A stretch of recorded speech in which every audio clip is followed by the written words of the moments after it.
That's a gibor. And that's what sometimes we don't want to do because we don't realize it takes work. It's not easy, no. But we're not here for an easy life. I want to read to you part of a letter that Rav Hutner wrote to a Talmud.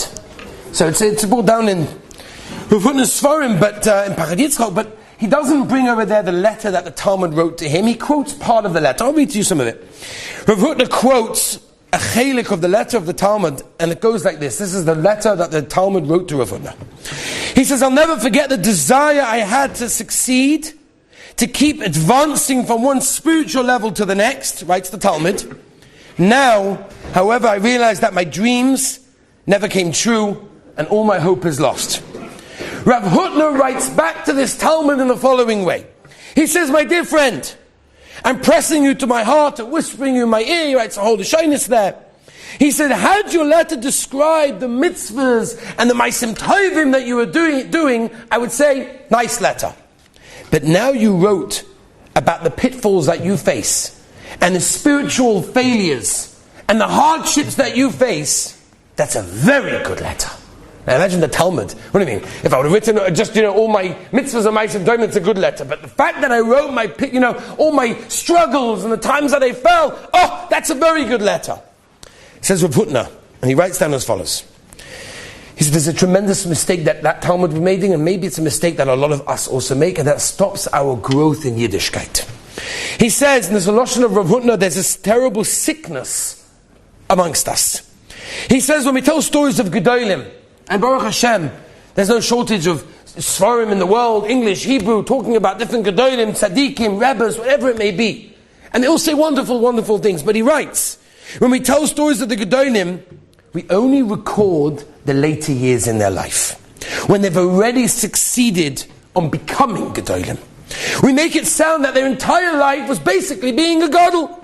And the entire years of the early years of inner struggles and outer struggles and difficulties, that doesn't say, doesn't record that. It records when they became Gedolim and so on and so forth. So when you read that, you think, well, very good, that's not Negea to me. I can never do that, I can never get anywhere, because all it is just tzaddik.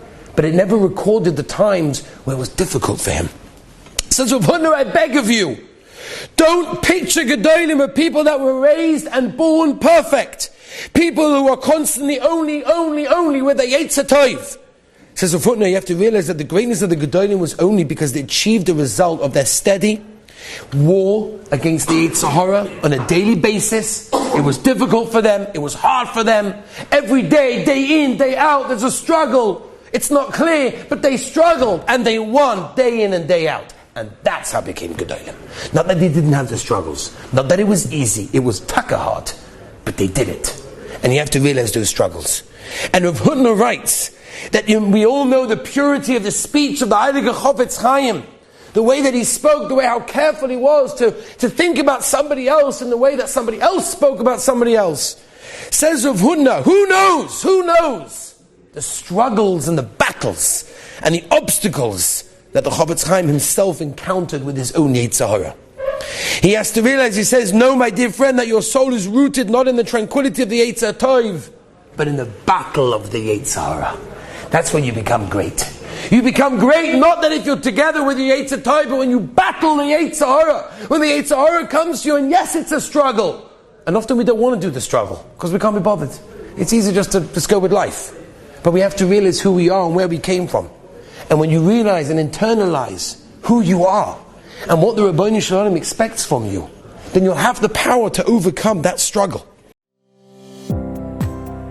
Thank you for listening to the Guard Your Eyes Daily Chizuk broadcast. Pass them on to your friends and help spread Kedusha in the world.